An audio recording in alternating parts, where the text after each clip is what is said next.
Assalamualaikum warahmatullahi wabarakatuh. Alhamdulillahi rabbil alamin wa bihi nasta'inu ala umurid dunya waddin. Wassalatu wassalamu ala asrafil anbiya'i wal mursalin wa ala alihi wa ashabihi ajma'in, amma ba'du. Marilah kita awali perkuliahan administrasi pendidikan pada hari ini dengan bersama-sama membaca basmalah. Bismillahirrahmanirrahim. Pada hari ini kita akan membahas tentang materi bimbingan dan konseling, lebih dikenal dengan istilah BK, Guidance and Counseling. Adapun ruang lingkup pembahasan materi bimbingan dan konseling ini secara garis besar menjadi 3, mulai dengan pengertian dari bimbingan dan konseling, kemudian fungsi dari bimbingan dan konseling, serta bentuk kegiatan layanan bimbingan dan konseling di sekolah. Kita awali dari pengertian bimbingan dan konseling, dimulai dari bimbingan.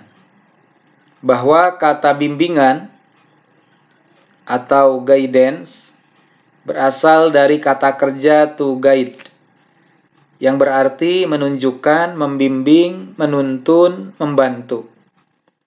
Menurut Scherzer dan Stone, bahwa bimbingan adalah proses pemberian bantuan kepada individu agar mampu memahami dirinya dan lingkungannya.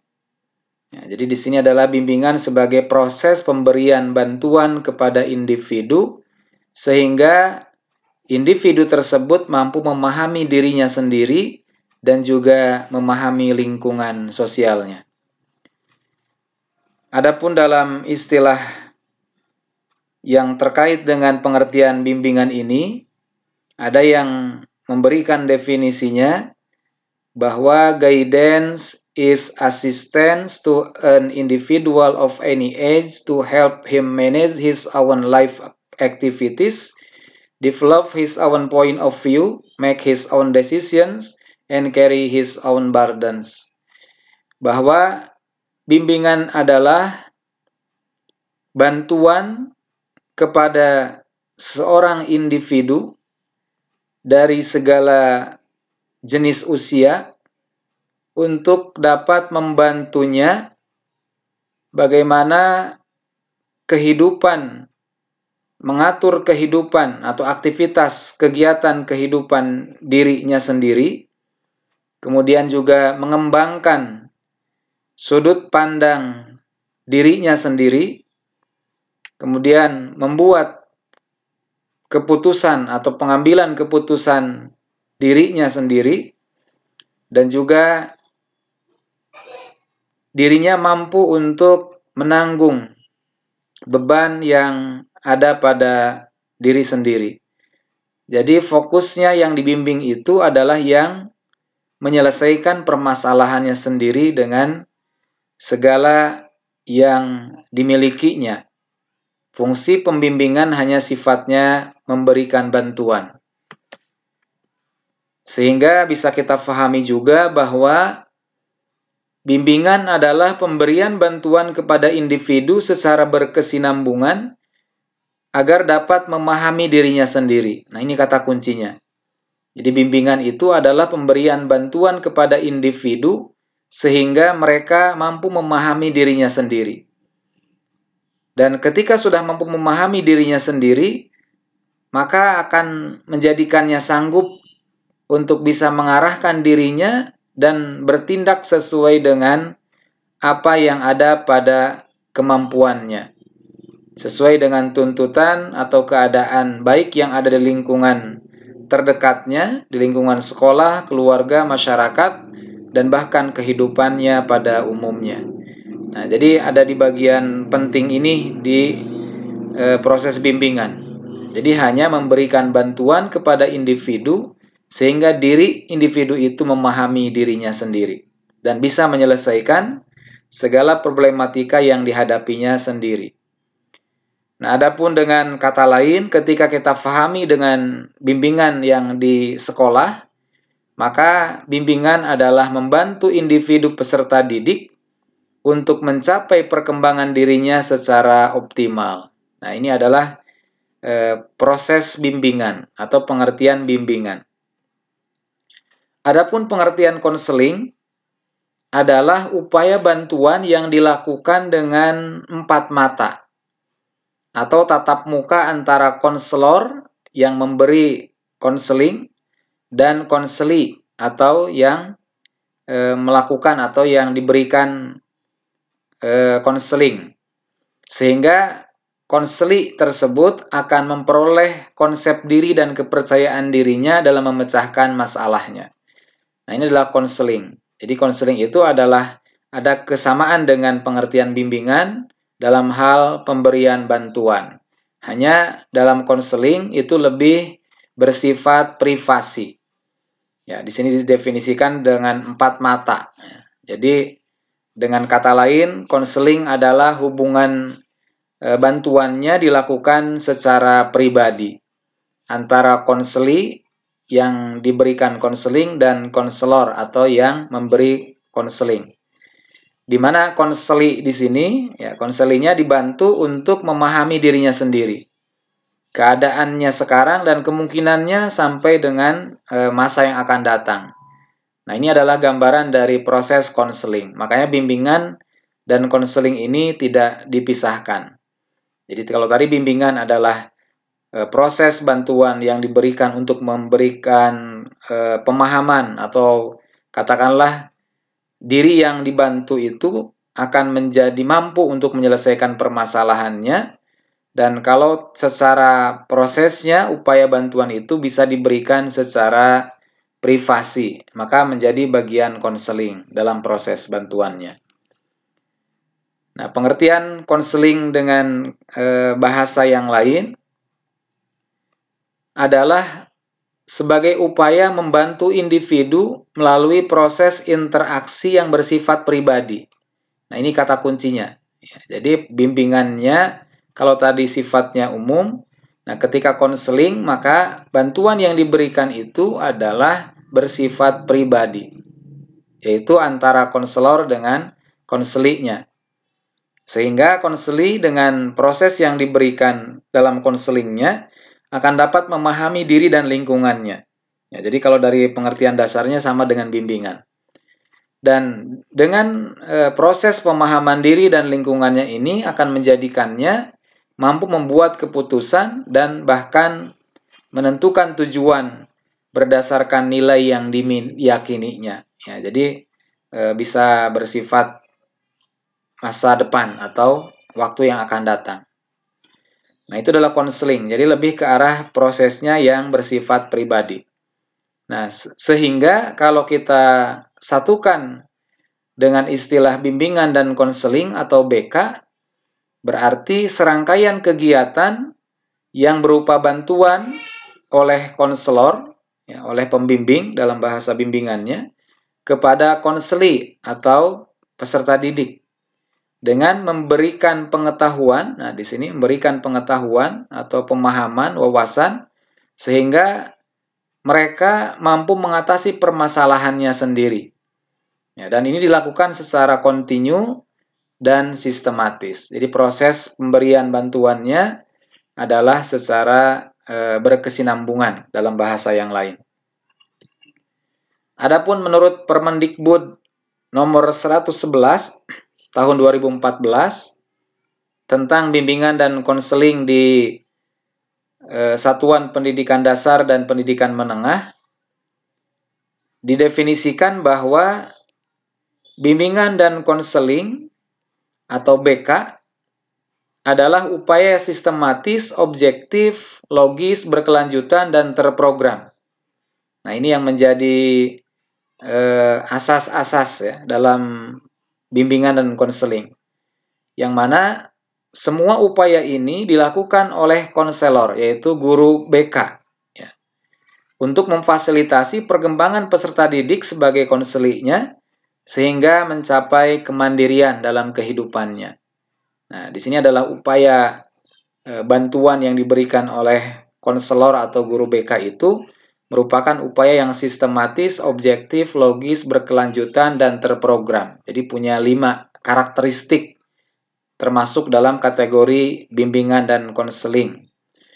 Dan endingnya adalah dengan proses yang diberikan memfasilitasi perkembangan peserta didik tersebut sehingga mencapai kemandirian. Nah, jadi itu kemandirian. Nah, adapun bimbingan dan konseling ini merupakan bagian yang integral dari pendidikan. Adalah upaya memfasilitasi dan memandirikan peserta didik dalam rangka optimalisasi potensi dirinya. Nah, itu adalah gambaran dari pengertian bimbingan dan konseling menurut Permendikbud nomor 111 tahun 2014. Yang dimaksud dengan kemandirian sebagai tujuan dari proses bimbingan dan konseling yang dilakukan di sekolah adalah wujudnya peserta didik mampu memahami, kemudian menerima, mengarahkan, mengambil keputusan, dan merealisasikan diri secara bertanggung jawab. Ya, jadi semua ini adalah dilakukannya sendiri. Memahami dirinya sendiri, menerima apa yang menjadi hadapannya, mengarahkan ke arah tujuan yang ingin dicapainya, kemudian sampai mengambil keputusan dirinya sendiri. Dan bertanggung jawab dengan keputusan yang diambilnya. Nah, ini adalah kemandirian. Ya, jadi kemandirian yang dibangun dari sebuah proses bimbingan dan konseling. Jadi bimbingan dan konseling itu adalah bantuan yang diberikan kepada peserta didik dalam usaha memecahkan masalahnya sendiri dengan menyadarkan akan pribadinya sendiri.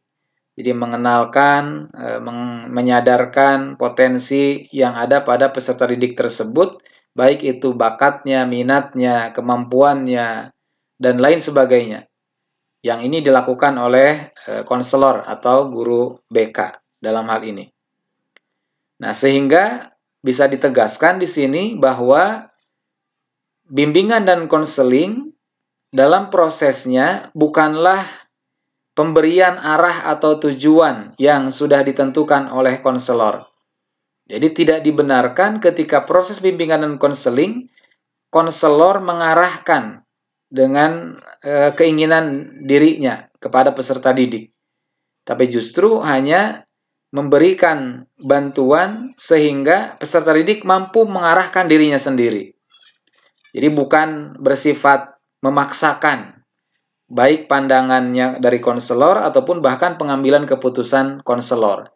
Jadi semua itu murni akan menjadi keputusan sendiri dari peserta didik. Itulah yang dimaksud dengan kemandirian sebagai tujuan dari bimbingan dan konseling. Jadi bukan memberikan arah atau tujuan yang ditetapkan oleh konselor.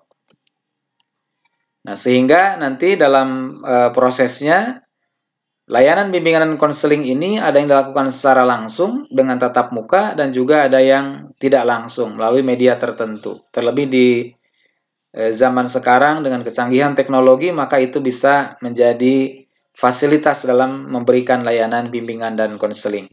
Baik secara individual, secara kelompok, ya, ataupun secara klasikal dan bahkan secara kelas besar atau lintas kelas. Sesungguhnya setiap guru yang ada di sekolah itu telah melakukan bimbingan dan konseling terhadap peserta didiknya, meskipun dilakukan secara insidental. Ya, jadi tidak direncanakan secara kontinu dan tidak diorganisasi dengan baik. Misalkan dalam hal ini adalah ketika guru memperhatikan peserta didik yang selalu tidak fokus pada saat pembelajarannya, lalu berusaha memahami apa yang menjadi latar belakangnya, dan kemudian bagaimana untuk berusaha memperbaikinya, maka disitulah sebenarnya guru sedang menjalankan bimbingan dan konseling terhadap peserta didiknya. Ya, jadi setiap guru sebenarnya sangat memungkinkan untuk bisa melakukan bimbingan dan konseling meskipun tidak secara definisi yang diberikan oleh Permendikbud, prosesnya terprogram, kemudian berkelanjutan, sistematis, dan sebagainya. Jadi ini adalah sifatnya lebih insidental, jadi situasional. Kemudian kita masuk ke poin yang kedua, yaitu fungsi dari bimbingan dan konseling. Di sini ada 10 fungsi dari BK. Yang pertama adalah fungsi pemahaman, kemudian fungsi fasilitas, fungsi penyesuaian, fungsi penyaluran, fungsi adaptasi, fungsi pencegahan ya, atau preventif, fungsi perbaikan dan penyembuhan atau kuratif, kemudian fungsi pemeliharaan, fungsi pengembangan, dan juga ada fungsi advokasi. Jadi ada 10 fungsi dari bimbingan dan konseling yang dilakukan. Kita mulai memahami satu persatu dari setiap fungsi bimbingan dan konseling. Untuk fungsi pemahaman yang dimaksud adalah bagaimana proses bimbingan dan konseling bisa membantu konseli, dalam hal ini adalah peserta didik, untuk bisa memahami terhadap dirinya sendiri dan juga lingkungannya. Ya, jadi peserta didik atau konseli yang dibimbing, yang diberikan konseling, mereka mampu memahami lebih baik terhadap dirinya dan lingkungannya. Baik terkait dengan pendidikannya, kemudian pekerjaan, budaya, agama, dan seterusnya. Jadi semua unsur yang bisa diberikan pemahaman terhadap dirinya sendiri. Itu adalah fungsi pemahaman. Kemudian yang kedua adalah fungsi fasilitasi, yaitu memberikan kemudahan konseli mencapai pertumbuhan dan perkembangan pribadinya secara optimal, serasi, selaras, dan seimbang. Itulah fungsi fasilitasi. Jadi memberi kemudahan, memfasilitasi. Sehingga peserta didik atau konseli bisa mencapai perkembangan potensi dirinya secara optimal.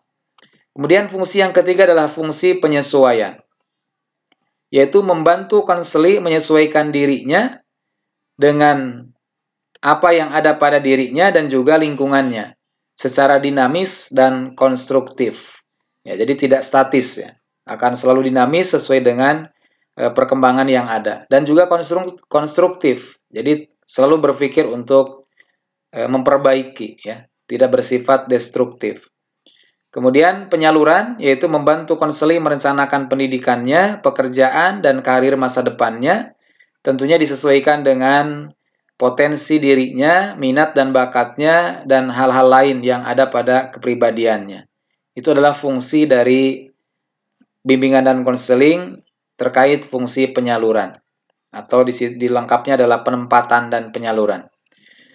Adapun yang kelima adalah fungsi adaptasi. Berbeda dengan fungsi yang ketiga tadi, yaitu fungsi penyesuaian. Jadi kalau fungsi penyesuaian itu lebih bersifat atau lebih mengarah kepada peserta didik mampu menyesuaikan diri dengan kehidupan dirinya dan lingkungannya. Tapi kalau adaptasi di sini adalah lebih mengarah kepada pelaksana pendidikan. Jadi membantu para pelaksana pendidikan, dalam hal ini adalah kepala sekolah, kemudian guru atau staf, untuk bisa menyesuaikan program dan aktivitas pendidikan dengan latar belakang dari peserta didik.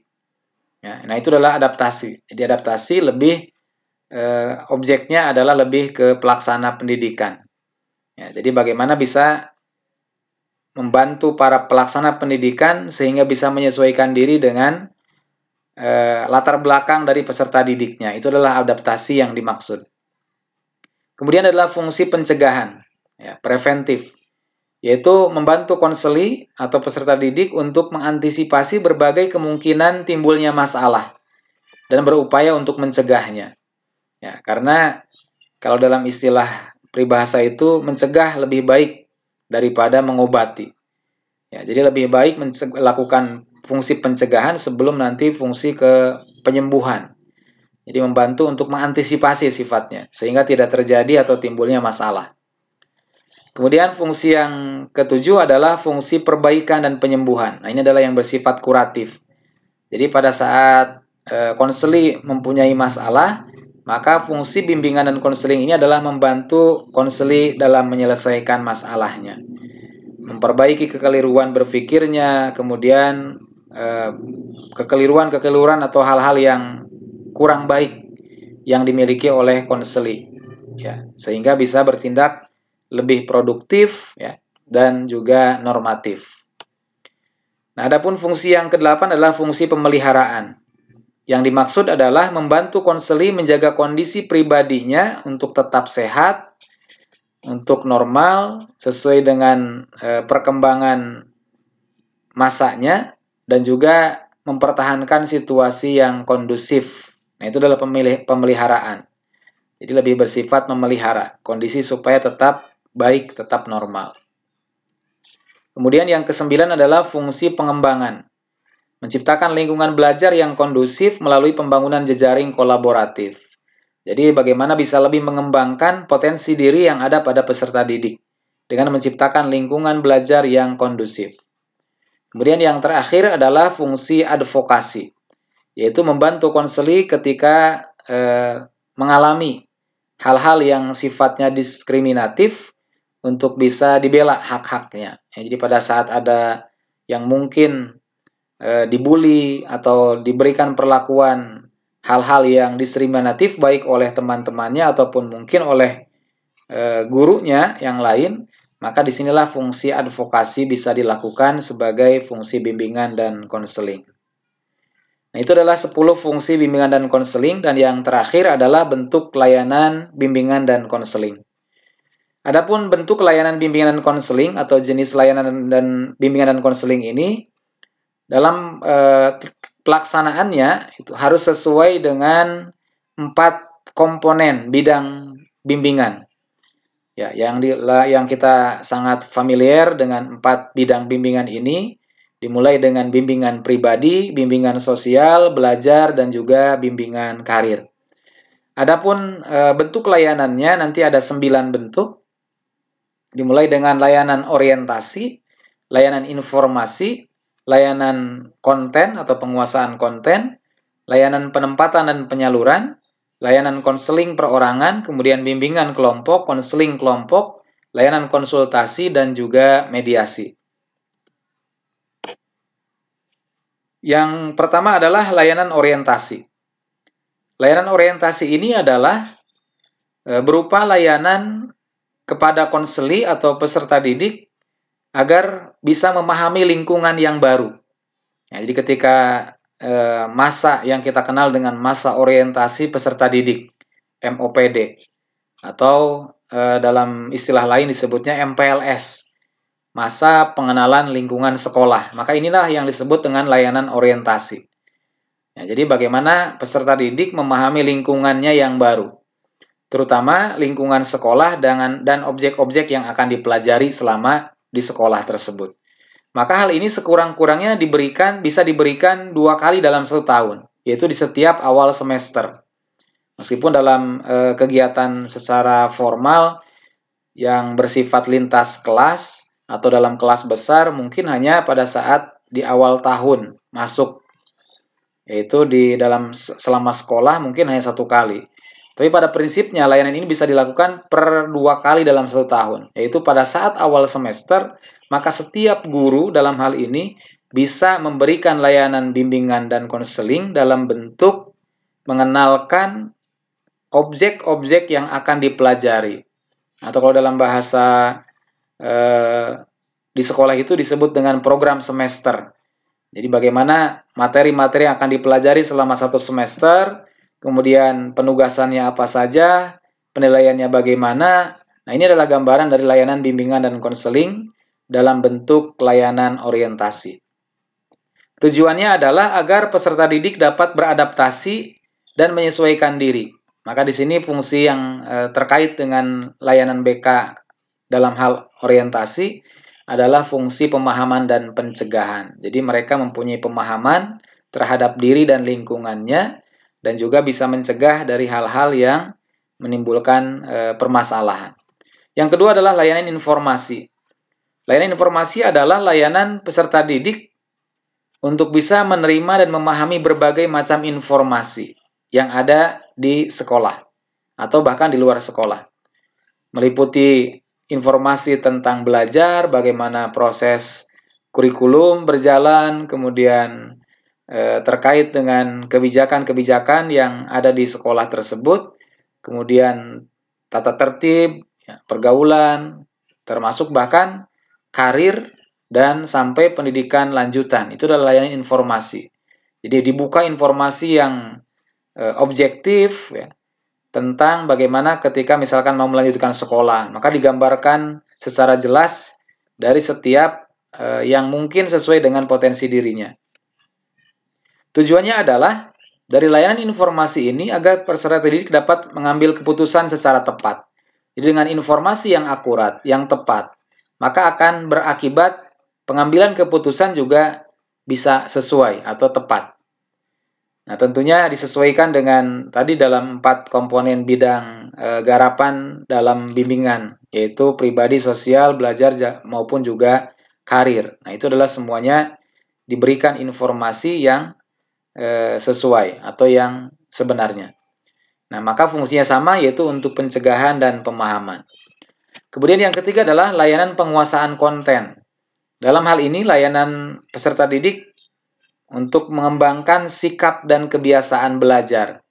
Ya, jadi sikap dan kebiasaan belajar yang baik sehingga dapat menguasai kompetensi yang cocok sesuai dengan potensi dirinya.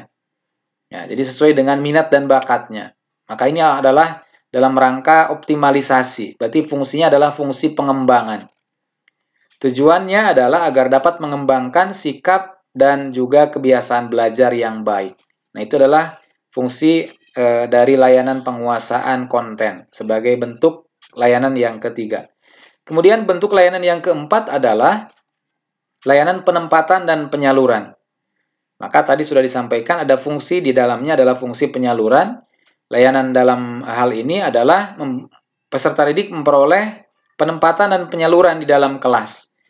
Dalam bentuk kelompok belajar atau mungkin penjurusan ya, ketika ada di sekolah tingkat menengah, khususnya menengah atas atau sekolah menengah kejuruan, maka di situ layanan peserta didik untuk ditempatkan dalam hal program keahlian atau jurusan kompetensi yang sesuai dengan potensi dirinya. Termasuk juga dengan kegiatan-kegiatan baik itu yang sifatnya latihan, magang, atau juga kegiatan-kegiatan ekstra ataupun co-kurikuler. Nah, itu adalah layanan penempatan dan penyaluran. Jadi, bagaimana bisa mengembangkan potensi-potensi dirinya sehingga bisa lebih optimal. Ya, ditempatkan dan disalurkan. Nah, itu adalah tujuannya agar dapat mengembangkan segenap minat, bakat, dan potensi yang lain. Yang kelima adalah layanan konseling perorangan. Dalam hal ini adalah layanan peserta didik secara pribadi dalam bentuk wawancara antara konselor dengan konseli. Untuk bisa mampu peserta didik atau konseli tersebut membantunya mengentaskan permasalahan. Ya, dan tentunya bisa lebih mengembangkan potensi dirinya. Nah, itu adalah fungsi layanan yang kelima, bentuk layanan konseling perorangan. Jadi lebih bersifat pribadi dengan melalui wawancara antara konselor dengan konseli. Nah, fungsinya bisa untuk perbaikan atau penyembuhan pada saat terjadi permasalahan, maka ini lebih bersifat privasi. Dan juga bahkan bisa yang bersifat fungsinya adalah advokasi untuk pembebasan atau memberikan perlindungan atas hak-hak dari peserta didik. Layanan yang keempat adalah bimbingan kelompok. Ya, ketika berbicara bimbingan kelompok, maka bentuknya adalah layanan dalam sejumlah peserta didik. Jadi sejumlah peserta didik bersama-sama melalui dinamika kelompok, memperoleh bahan atau membahas topik tertentu. Tujuannya adalah agar bisa dengan memahami atau hasil daripada pembahasan topik tertentu, sehingga mereka bisa paham dan kemudian mengembangkan kemampuan sosialnya. Dan pada akhirnya akan bisa mengambil keputusan atau tindakan yang sesuai. Maka fungsi yang berkaitan dengan layanan ini adalah fungsi pemahaman dan juga fungsi pengembangan. Nah, kalau tadi bimbingan kelompok, maka yang ketujuh adalah konseling kelompok. Ya, berbeda antara bimbingan dan konseling. Kalau tadi bimbingan itu lebih bersifat terbuka, tapi kalau konseling itu adalah bagaimana tadi dalam satu kelompok itu layanan diberikan, tapi masing-masing anggota kelompok yang menjadi sasarannya memperoleh kesempatan untuk mengentaskan masalah pribadi, ya, meskipun prosesnya melalui dinamika kelompok. Tujuannya adalah agar peserta didik dapat memperoleh kesempatan untuk bisa membahas masalahnya, kemudian sampai dengan bisa menyelesaikan masalah tersebut melalui dinamika kelompok. Ya, jadi penyelesaiannya adalah lebih bersifat pribadi, tapi prosesnya adalah melalui dinamika kelompok. Fungsinya sama untuk perbaikan dan juga untuk advokasi. Yang kedelapan adalah layanan konsultasi, yaitu layanan peserta didik dan atau pihak lain dalam memperoleh wawasan, pemahaman, dan cara-cara dalam menangani kondisi atau masalah peserta didik. Di dalam hal ini, disebut layanan konsultasi ini adalah dilaksanakannya oleh konselor terhadap seorang konsulti atau yang berkonsultasi untuk bisa menangani kondisi dan atau permasalahan pihak ketiga. Nah, jadi di sini adalah ada pihak lain. Jadi kalau layanan-layanan sebelumnya itu adalah antara konselor langsung dengan konseli, kalau di sini adalah dari konselor ke konsulti yang berkonsultasi dengan konselor, baru nanti dari konsulti bisa untuk menyelesaikan masalah pada peserta didik. Ya, itu sebagai pihak ketiga. Itu adalah layanan konsultasi. Dan yang terakhir adalah layanan mediasi. Nah, biasanya mediasi ini adalah untuk menyelesaikan permasalahan dan memperbaiki hubungan antar peserta didik yang tidak menemukan kecocokan. Maka dimediasi oleh bimbingan oleh guru BK di sini ketika terjadi hal yang demikian.